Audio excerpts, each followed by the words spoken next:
Hello everyone, welcome back to Nagin Group of Studies. Here we are again with our new topic, that is chapter number 4, that is gender, religion and caste. प्यारे बच्चों, जैसा कि आपको पता है कि हमने लास्ट क्लास में अपने फेडरलिज्म चैप्टर को कंप्लीट कर लिया था अतः उसके क्वेश्चन थे जो एनसीईआरटी क्वेश्चन आंसर्स थे उनको भी हमने कंप्लीट कर लिया था।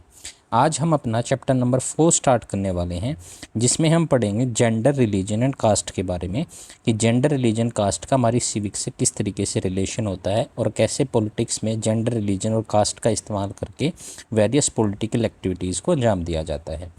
तो आइए स्टार्ट करते हैं जेंडर, रिलीजन का। जैसे कि आपको पता है जेंडर, व्हाट इज जेंडर, तो इसके बारे में आपको बेसिक पता होना चाहिए कि जेंडर क्या होता है और रिलीजन क्या होता है और कास्ट क्या होता है। जैसा कि आपको पता है man and women are differentiated according to the gender. जैसे कि उनके साथ जो भी ड्रॉबैक्स होते हैं कि आपको जो ऑफिस में जॉब्स वगैरह हैं वो प्रोवाइड, उसके लिए किसको ज़्यादा सुपीरियरिटी प्रोवाइड की जाती है, तथा रिलीजन क्या होता है जो कि आपको धर्म के अनुसार आपको डिवाइड किया जाता है। One belongs to the Hindu community, another belongs to the Muslim community. And caste like S C caste है, शेड्यूल्ड कास्ट, शेड्यूल्ड ट्राइब हैं, अदर बैकवर्ड क्लासेज हैं, तो and general categories, these are according to the caste आती हैं बेटा। तो इस प्रकार से हमें इस चैप्टर में इन सब के रिगार्ड में इस चैप्टर को पढ़ना है जो कि आपका है जेंडर, रिलीजन, कास्ट। चलिए स्टार्ट करते हैं, देखते हैं हमारा फर्स्ट टॉपिक क्या रहेगा। देखिए जेंडर, रिलीजन, कास्ट में सबसे पहले आता है इन इंडिया जेंडर, रिलीजन और कास्ट डिफरेंसेस। तो इन सब के बीच में क्या आता है बेटा, डिफरेंसेस होते हैं। Are the three biggest issues माने जाते हैं which have challenge social equality. अब इसमें ये पता होना चाहिए आपको कि सोशल इक्वलिटी को ये किस तरीके से आपका चैलेंज करते हैं। जैसे कि आपको पता सोशल इक्वलिटी का मतलब होता है कि धर्म के आधार पर या किसी के आधार पर कोई भी डिफ्रेंशिएशन नहीं होना चाहिए। हम सबको क्या रखते हैं, इक्वलिटी में रखना चाहिए। जैसे हमारा लॉ भी क्या बोलता है, जुडिशरी भी क्या बोलती है कि सब इक्वल होने चाहिए। तो ये आपकी है सोशल इक्वलिटी। जैसे इक्वलिटी को कई चीज़ों के साथ डिफ्रेंशिएटेड किया जाता है, जैसे इकोनॉमिक्स के अनुसार भी डिफ्रेंशिएट किया जा सकता है। One belongs to the rich class, another belongs to the poor class, that is the equality differentiated according to the economic capability. But now the biggest issues are related to the gender equality, religion equality and caste equality. Means there is no differentiation, कोई भी हम difference create ना करें कि हमारे लिए man और women सब इक्वल हैं। Any religion can be practiced by any person is also equal in the case of the any law, and cost differences are also are equal। बेटा ये सब क्या होने चाहिए, इक्वल होने चाहिए। लेकिन हमारी कंट्री में बेटा इन सब के ऊपर बहुत ज़्यादा डिफ्रेंशिएशन होता है, दैट्स वाई ये हमारे क्या है बेटा, बिगेस्ट इश्यूज बने हुए हैं। तो उसी के रिगार्ड में हम तीनों को पढ़ने वाले हैं कि जेंडर क्या होता है, रिलीजन क्या होता है और कास्ट क्या होता है, और इनकी वजह से कौन कौन से इशू हमारे खड़े हो जाते हैं कि हमारे क्या क्या इश्यू हो सकते हैं जो कि जेंडर, रिलीजन और कास्ट के डिफरेंसेस के आधार पर होते हैं। तो सबसे पहले हम तीनों को अलग अलग पढ़ेंगे। One case will be equal to the gender equality, religion equality and caste. तो यहाँ पे थ्री आपके जो मेन मुद्दे हैं बेटा, उन सबको हम अलग अलग तरीके से उनका सिनेरियो देखेंगे और उनको पढ़ने की कोशिश करेंगे। चलिए स्टार्ट करते हैं सबसे पहले जेंडर पॉलिटिक्स। तो जेंडर में आपको पता है बेटा हमारी जो डिफरेंट फॉर्म्स है बेटा वो जेंडर में एग्जिस्ट करती हैं। जैसे कि आपकी सेक्सुअल डिवीजन जो होता है बेटा, दैट इज मैन है, वुमेन है। तो ये सारे के सारे क्या है बेटा, हमारा जेंडर पॉलिटिक्स के अनुसार आता है। तो देखिए gender differences assume the following forms in India. There is a sexual division of work in our society. तो किसका डिवीजन है बेटा, सेक्सुअल डिवीजन है हमारी वर्क में सोसाइटी का। While office work and high paid jobs, जो ऑफिस वर्क और high paid jobs are considered man domain. Domain का मतलब होता है जब किसी चीज़ को, पर्टिकुलर चीज़ को आप ज़्यादा महत्व देते हैं और दूसरी चीज़ को आप ज़्यादा महत्व ना देते, उसको आप बैक फुट पे रखते हैं और दूसरी चीज़ को आप फ्रंट फुट पे रखते हैं, तो उसको डोमिनेशन बोलते हैं। तो डोमिनेशन से, डोमेन से आप ये भी समझ सकते हैं कि जैसे डोमिनेशन का मतलब क्या होता है, एक सिंपल सा मैं आपको एक एग्जांपल के तौर पर समझाने की कोशिश करता हूँ। जैसे there are a group of friends, अगर आपके 4 फ्रेंड्स का ग्रुप है लेकिन उस ग्रुप में जो मेन जो डिसीजन है बेटा वो एक ही फ्रेंड के द्वारा लिए जाते हैं, that is also called as leadership भी बोल सकते हैं। लेकिन वो लीडर आपको चुनना पड़ता है। लेकिन अगर आपने लीडर को चुना नहीं है लेकिन फिर भी उसके डिसीजन वो आपके ऊपर थोपने की कोशिश करता है, आपको सारे उनके डिसीजन मानने पड़ते हैं, तो इसका मतलब वो डोमिनेशन दिखा रहा है, तो वो डोमिनेशन होता है। तो यहाँ पे हमारा जो हाई पेड जॉब्स हैं और जो ऑफिस वर्क है वो मैन डोमेन को दी जाती हैं। हाउस होल्ड वर्क हैं जैसे वॉशिंग हो गया, कुकिंग हो गया, टेलरिंग हो गया, done by women, he women के द्वारा किया जाता है। हाँ पर्टिकुलरली सभी के ऊपर ये अप्लाई नहीं होता है क्योंकि अब जैसे जैसे एजुकेशन का स्तर बढ़ रहा है तो उसके अनुसार आप ये जो इक्वलिटी है बेटा वो इक्वलिटी भी आ रही है। जैसे आपको पता है कि अभी लोकसभा और राज्यसभा में भी एक बिल पास हुआ है जहाँ पे वुमेन इक्वलिटी को बहुत ज़्यादा जोर दिया गया है हमारी पार्लियामेंट में, जहाँ पे 33% जो सीट्स हैं बेटा वो रिजर्व कर दी गई हैं किसके लिए, राज्यसभा और लोकसभा में। तो ये जेंडर इक्वलिटी एजुकेशन के साथ ये ख़त्म होती जा रही है, लेकिन फिर भी अगर हम मेजर डोमिनेशन देखें, अगर हम पूरी कंट्री को एज ए होल कंट्री के रूप में देखें तो वहाँ पे हमें दिखाई देगा कि हमारी जो मेंस की जो डोमिनेशन है वो ज़्यादा है। जहाँ पे बेटा ऑफिस वर्क के लिए भी घर से बाहर कौन कमाने जाएगा, मैन ही कमाने जाएगा, क्योंकि घर के जो सारे काम्स होते हैं, बच्चों की जिम्मेदारी है या वॉशिंग है या कुकिंग है या कोई भी टेलरिंग से रिलेटेड कोई वर्क है, तो ऐसा नहीं बोल सकते हम कि टेलरिंग कोई मैन नहीं करता, वो भी करते हैं। क्या घर के काम आदमी नहीं करते, वो भी करते हैं। लेकिन ज़्यादातर हमें यहाँ पे मेजॉरिटी को देखना है कि मेजॉरिटी क्या सोचती है। तो उस केस में बेटा जो sexual division of work society का है, तो ऑफिस वर्क और जो हाई पेड जॉब्स हैं बेटा वो किसको मानी जाइए बेटा, वॉशिंग हो गया, कुकिंग और टेलरिंग किसके द्वारा की जाती है बेटा, वुमेन के द्वारा की जाती हैं। और उसके अलावा जो हमारा हाई पेड जॉब्स हैं office work that are considered by the man. It is only when this, आप सेकंड पॉइंट देखिए, it is only when these forms of work became paid jobs do man rapidly accept them. क्या बोल रहा है, these form of works होती हैं बेटा जो पेड जॉब्स होती है जिनमें आपको काम करने के बदले में पैसा मिलता है। अब जैसे हाउस होल्ड वर्क हैं या आपके जो डेली कोर्स हैं, उनके लिए बेटा आप जो आपकी मम्मी आपके लिए खाना बनाती है उसके लिए आप पैसे तो नहीं देते ना बेटा, तो that are not considered as the paid jobs बेटा। लेकिन उसको अगर हम इकोनॉमी के पॉइंट ऑफ व्यू से देखें तो वो it is also a paid job. लेकिन यहाँ पे हम सिविक्स को पढ़ रहे हैं तो यहाँ पे वो पेड जॉब्स के अंतर्गत नहीं आएंगी। फॉर एग्जाम्पल सेप्स, इवन अब देखो कोई आदमी किसी होटल में खाना बनाता है तो उसको पेड जॉब्स के रूप में कंसीडर किया जाएगा। लेकिन अगर आपकी मम्मी है या आपकी वाइफ है या आपकी सिस्टर है या आपकी बुआ जी है, कोई भी आपके घर पे अगर आपके लिए खाना बनाता है तो that are not considered at the paid jobs. तो जो पेड जॉब्स होती हैं जिनमें आपको पे किया जाता है काम करने के लिए, तो उसमें किसको किसके द्वारा एक्सेप्ट की जाती हैं बेटा, मैन के द्वारा एक्सेप्ट की जाती हैं। फॉर एग्जाम्पल सेप्स होगी। Even women work outside their home, women अपने घर से बाहर कार्य करती है। For example they plough the fields in villages, fetch water, पानी लेके आती हैं। But again these forms are work are neither valued nor acknowledge. Acknowledge का मतलब इनको कंसीडर नहीं किया जाता, इनको इतना ज़्यादा इंपॉर्टेंस नहीं दी जाती, ये कॉमन से काम में आती हैं। और यहाँ पे इनको क्या नहीं दिया जाता बेटा, आपकी जो पेड जॉब्स के अंतर्गत उसके अंतर्गत नहीं लिया जाता। नाउ थर्ड पॉइंट क्या बताता है, all the women constitute 50% of the society. जो वुमेन हमारी सोसाइटी का 50% पार्ट को कॉन्स्टिट्यूट करती हैं, they do not enjoy equal power, लेकिन वो इक्वल पावर को एंजॉय नहीं करती with the man. Women had to struggle hard to gain voting, तो वोटिंग को गेन करने के लिए स्ट्रगल हार्ड करना पड़ता है। Other democratic rights in many countries में बेटा अगर हम देखें तो बहुत सारी कंट्रीज़ के एग्जांपल जहाँ पे वुमेन्स को अलाउड नहीं किया जाता बेटा, कि उनको एजुकेशन के लिए भी बाहर नहीं भेजा जाता है, उनको वोटिंग के राइट्स भी नहीं है बेटा, उनको अपना मुंह को भी छुपा के चलना पड़ता है। तो बहुत सारी ऐसी कंट्रीज़ हैं जहाँ पे बेटा उनको बैकफुट पे रखा जाता है। तो वहाँ पे इसका मतलब क्या है, मैन की डोमिनेशन ज़्यादा है तो उनको बहुत ज़्यादा स्ट्रगल करना पड़ता है। That is in our point, that is women had to struggle hard to gain voting. तो उनको अगर गेन करना पड़े वोटिंग और अदर डेमोक्रेटिक राइट्स को मैनी कंट्रीज़ में, while women in Scandinavian country, Scandinavian country हैं जो बेटा सच एज फिनलैंड हो गया या नॉर्वे हो गया, actively participating in public life, तो उसके बेटा पब्लिक लाइफ में वो पार्टिसिपेट करती है, वहाँ पे उनको इक्वल दर्जा प्रोवाइड किया जाता है। दैट्स वाई वो हमेशा, आपने सुना भी होगा बेटा अगर फिनलैंड और नॉर्वे की बात की जाए तो ये ह्यूमन डेवलपमेंट इंडेक्स में हमेशा रैंकिंग इनकी अच्छी रहती है, और हमारे यहाँ रैंकिंग 130 के आसपास 140 के बीच में रहती है। अब आपको ये पता होना चाहिए भाई वहाँ पे ह्यूमन डेवलपमेंट इंडेक्स के अंतर्गत क्या आता है, जहाँ पे हेल्थ ली जाती है, एजुकेशन ली जाती है, पार्टिसिपेशन ऑफ वुमेन लिया जाता है, क्राइम लिया जाता है, आपकी इकोनॉमी, सब चीज़ों को कंसीडर किया जाता है। तो वहाँ पे बेटा एजुकेशन होने के साथ साथ बेटा, अब एजुकेशन है तो लोगों में जागरूकता ज़्यादा है, तो जो लेडीज़ होती है उनको क्या मिलता है बेटा, पार्टिसिपेट करती है पब्लिक लाइफ में। But in the case of India, women in India are far behind man in many spheres. अब बहुत सारे स्पेयर्स की हम बात करें, डिफरेंट कैटेगरीज की बात करें, तो इन कैटेगरीज में जो हमारी वुमेन्स हैं बेटा वो हमारे मैन से क्या है, बिल्कुल पीछे हैं। तो अगर इसमें देखें तो India society is a patriarchal society is dominate. The patriarchal society क्या होती है बेटा, जो किसके द्वारा डोमिनेशन की जाती है, मेंस के द्वारा डोमिनेशन की जाती है, और वहाँ पे जो वुमेन है उनके द्वारा डोमिनेशन वो नहीं की जाती है। तो इस प्रकार हम बोल सकते हैं इंडिया एक ऐसी कंट्री है, पेट्रियार्कल सोसाइटी है। The literacy rate is only 54% for women compare to the 76% for man. अब यहाँ पे आप डिफरेंस क्यों देखो, अलग अलग हम यहाँ पे अलग अलग क्राइटेरिया बता रहे हैं बेटा। जहाँ पे पेड जॉब्स हैं मैन के द्वारा एक्सेप्ट की जाती हैं, डेमोक्रेटिक राइट्स के लिए, वोट्स के लिए उनको स्ट्रगल करना पड़ता है, पब्लिक लाइफ में वो पार्टिसिपेट नहीं करती हैं, उनके काम को एक्नॉलेजमेंट नहीं मिलती है, तो इस प्रकार से हम पैट्रियार्कल सोसाइटी है।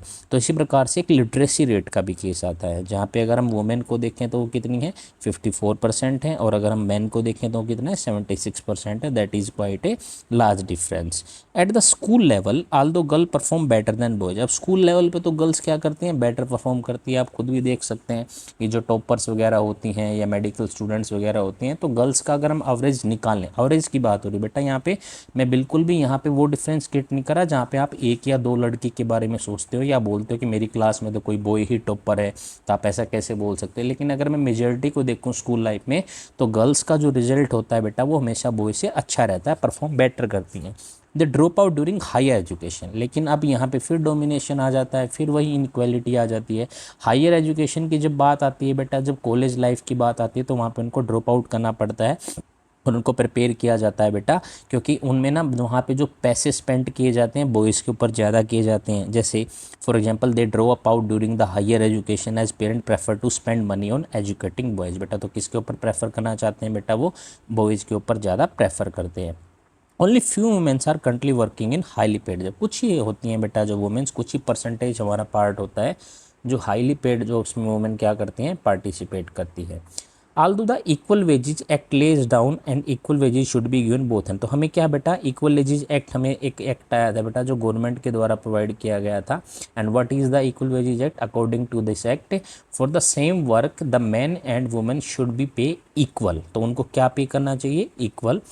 That equal wages should be given to both man and women for the same work. Same work के लिए क्या देना चाहिए बेटा, उनको इक्वल वेजेस देने चाहिए।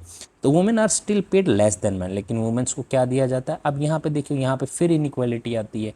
तो ये सारी चीज़ें पूछी जाएंगी, व्हाट आर द बेसिक्स, क्या बेसिक्स हो सकते हैं जिसमें हम कह सकते हैं India is a man dominating country.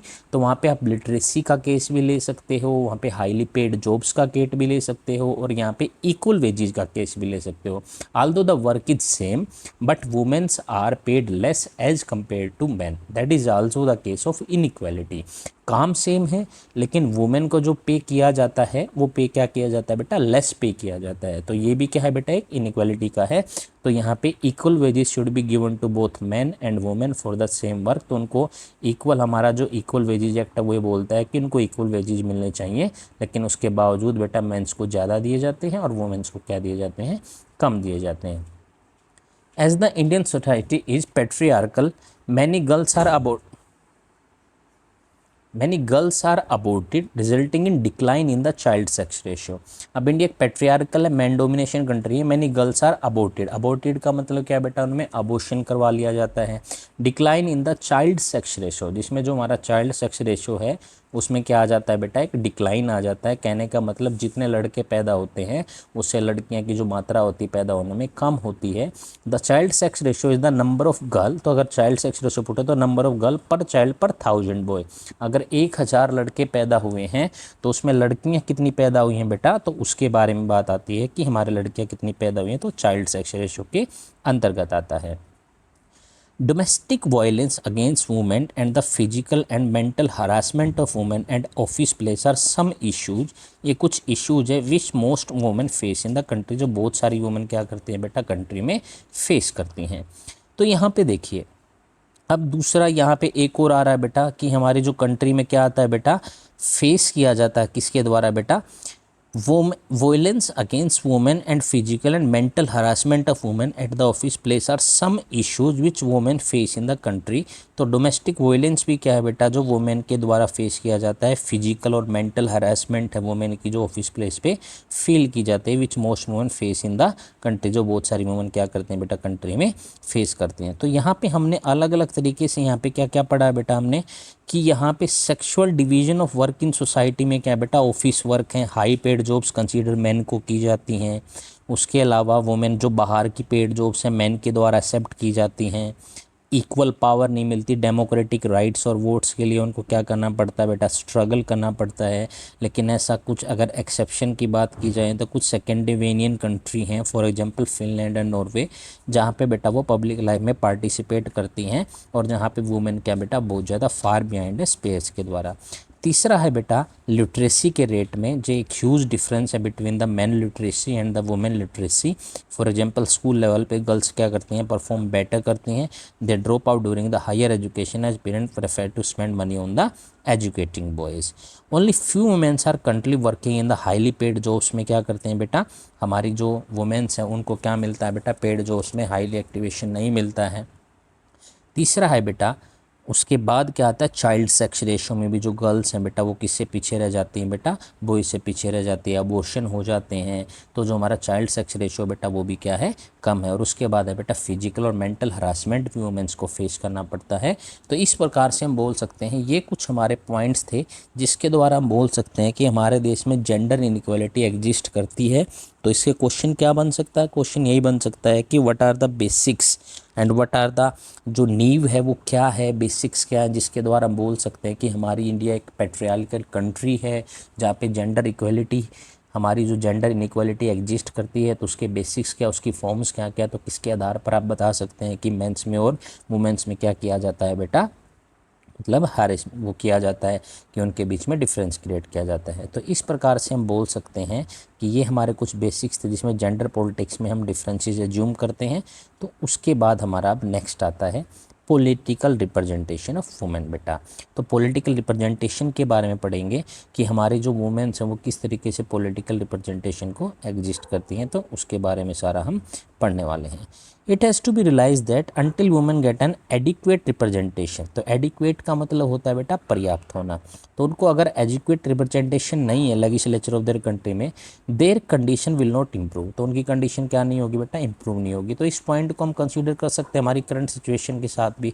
तो इस एडिक्वेट रिप्रेजेंटेशन को प्रोवाइड करने के लिए हमारी गवर्नमेंट ने एक बहुत अच्छा कदम उठाया है कि 33% of seats are reserve for the women in the Rajya Sabha as well as in the Lok Sabha. तो इस प्रकार हमारी जो राज्यसभा में और लोकसभा में 33% जो है बेटा सीट्स को आरक्षित किया गया है। तो इस प्रकार हम बोल सकते हैं जब तक लेजिस्लेचर्स हमारी कंट्री के हैं, जैसे राज्यसभा है, लोकसभा है, पंचायत समिति है, लोकल बॉडीज है, हमारी जो म्यूनिसिपल कॉरपोरेशन है या पंचायत समिति है, वहाँ पे जब तक इन्हें एडिक्वेट रिप्रेजेंटेशन नहीं मिलेगी तो उनकी कंडीशन इंप्रूव होने वाली नहीं है। Institution such as panchayati raj have reserve 1/3 of the seats for women, जैसे पंचायती राज में तो पहले 1/3 थी, लेकिन अभी आपको पता है कि ये राज्यसभा और लोकसभा में भी क्या हो गया बेटा, 1/3 हो गया है। तो institution Panchayati raj have reserve 1/3 of the seats for women when in women organization also demanding reservation of 1/3 seats in Lok Sabha and state assemblies. अब देखो वही बात आ गई, जिस चीज़ की मांग हो रही थी वुमेन ऑर्गेनाइजेशंस की, उसके लेके बिल पास हुआ है। तो when in women organizations are also demanding कि रिजर्वेशन हो कहाँ पे, लोकसभा में और स्टेट असेंबलीज में। This bill however has not been passed, लेकिन अब पास हो गया है, that is your current situation. तो अब ये बिल पास हो गया है, तो ताकि उनको क्या मिलेगी बेटा, इक्वल रिप्रेजेंटेशन तो नहीं लेकिन 33 रिप्रेजेंटेशन आपको मिलेगी कहाँ पे, लोकसभा में और राज्यसभा में। Women political participation has been significantly lower than man across the globe. तो अगर पॉलिटिकल पार्टिसिपेशन की हम बात करें, हम किसी भी कंट्री की, और द ग्लोब का मतलब बेटा हम पूरे वर्ल्ड में अगर बात करें हम, तो जो सिग्निफिकेंटली क्या है बेटा, लोअर है, कि हमारे जो पार्टिसिपेशन होता है वुमेन का क्या होता है बेटा, कम होता है, और मैन का क्या होता है, ज़्यादा होता है।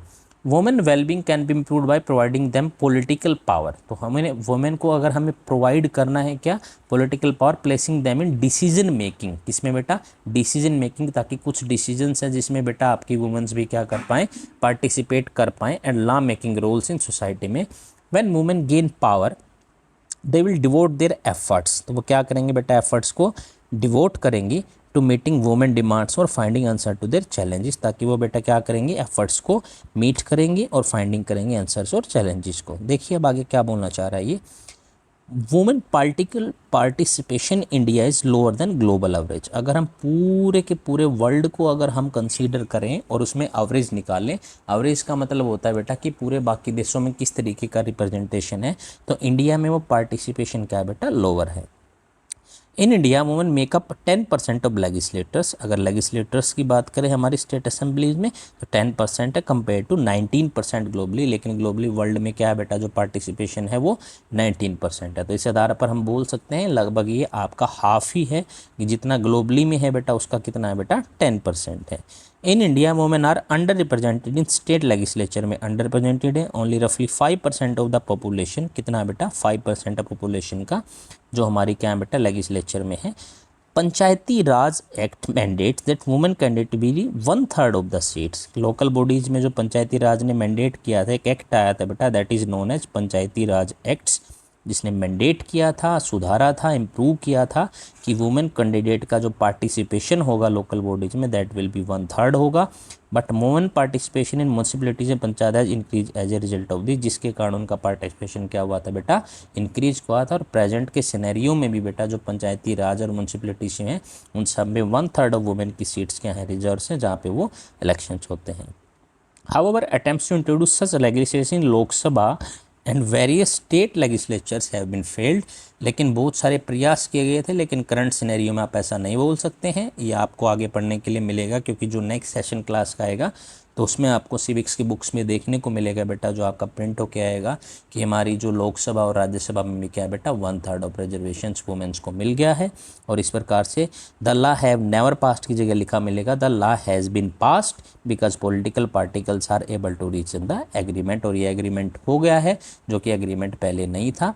तो इस प्रकार हमने बेटा पार्टिसिपेशन पढ़ा किसके बारे में, पॉलिटिकल रिप्रेजेंटेशन वुमेन के बारे में पढ़ा बेटा हमने कि पॉलिटिकल रिप्रेजेंटेशन जो हुआ है किसका, तो इसमें हमने क्या क्या पढ़ा, women get an adequate representation in legislatures of their country में इम्प्रूव नहीं हुई है। लेकिन पंचायती राज में जो सीट्स हैं बेटा वो कितनी हमारी 1/3 वुमेन्स के लिए हैं। और बहुत सारी वुमेन ऑर्गेनाइजेशंस ने जो प्रयास किया था कि 1/3 सीट्स हमारी लोकसभा में और राज्यसभा में मिले, वो प्रयास भी आपका सफल हो गया है। And women got now they got a bill has been passed that 1/3 of the seats in the Lok Sabha and Rajya Sabha is also reserve for the womens के लिए वो रिजर्व हो गई है।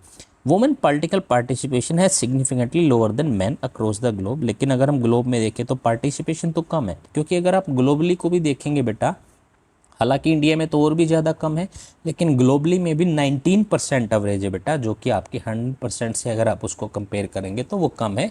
कम से कम 33% और 40% तो होना चाहिए। हाँ, क्योंकि मेंस की पॉलिटिकल पार्टिसिपेशन में बहुत सारे रीजन ऐसे होते हैं उनका पार्टिसिपेशन ज़्यादा रहता है, लेकिन वो क्या होना चाहिए बेटा, वो ज़्यादा होना चाहिए, क्योंकि 19% is also is a lower number. ये भी एक लोअर नंबर के अंतर्गत ही आता है, क्योंकि 19% ज़्यादा नहीं है। लेकिन इंडिया में तो उससे भी ज़्यादा बुरे हाल है बेटा। लेकिन ये सिनेरियो आपका जैसे जैसे आप देखोगे चेंज होने वाला है, क्योंकि अब सीट्स हैं जो इंक्रीज हो गई हैं। लेकिन अगर आप प्रेजेंट में सिनेरियो देखोगे तो 10% हैं वुमेन जो लेजिस्लेटिव के डिसीजन मेकिंग्स में या पॉलिटिकल पार्टीज़ में पार्टिसिपेट करती हैं। इसके बाद हमने पढ़ा कि मेंस में जो पॉलिटिकल प्रेजेंटेशन है, जो डिसीजन मेकिंग है या लॉ मेकिंग रोल सोसाइटी में है, तो अगर वुमेन्स की कंडीशंस को आपको इम्प्रूव करना है तो उन्हें हिस्सा बनाना पड़ेगा डिसीजन मेकिंग बॉडीज़ का और लॉ मेकिंग रोल्स का। When women gain power, they will devote their effort to meeting women demands में finding answer to their challenge। Women political participation in India is lower than global average बेटा। तो ये हमने पढ़ लिया कि 19% globally है और 10% क्या है बेटा लेजिस्लेटर्स में है। Now womens are under presented in state legislature में, कि अब देखो ये भी एक बहुत इंपॉर्टेंट था बेटा कि स्टेट लेजिस्लेचर्स की हम बात करें तो उसमें तो कंडीशन और ज़्यादा वर्स है। 5% ही पॉपुलेशन है बेटा, जो रफली ऑफ द पॉपुलेशन है बेटा वुमेन की, वो कहाँ पे एग्जिस्ट करती है, आपकी स्टेट लेजिस्लेचर में एग्जिस्ट करती है। तो इस प्रकार हम बोल सकते हैं कि स्टेट लेजिस्लेचर में तो एवरेज से भी बुरा हाल है, स्टेट लेजिस्लेचर में भी पार्टिसिपेशन है जो वुमेन्स का वो बहुत ज़्यादा कम है।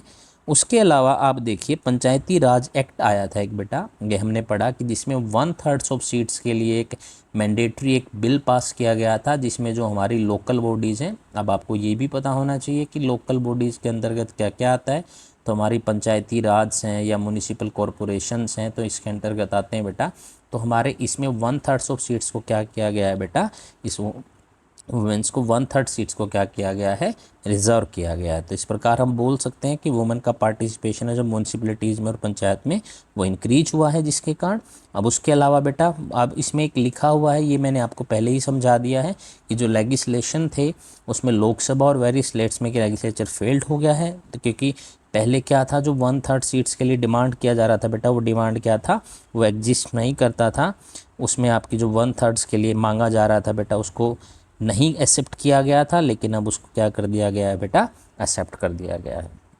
तो आज की क्लास में हमने पढ़ा एक तो वुमेन का पॉलिटिकल रिप्रेजेंटेशन क्या है, और एक हमने पढ़ा बेटा कि जेंडर पॉलिटिक्स में हमने किस तरीके से हमने देखा जेंडर पॉलिटिक्स में कि वुमेन की जो कंडीशन है एज़ कम्पेयर टू मेंस के कारण वर्स है। तो वो मैं आपको एक बार बता देता हूँ कि हाई पेड जॉब्स हैं उनमें मेंस को एक्सेप्ट किया जाता है, बाहर के कामों के लिए मेंस को ज़्यादा प्रायोरिटी दी जाती है, जो घर के कोर्स हैं जैसे वॉशिंग है, कुकिंग है, उनमें सब में वुमेन को पार्टिसिपेशन नहीं दिया जाता है।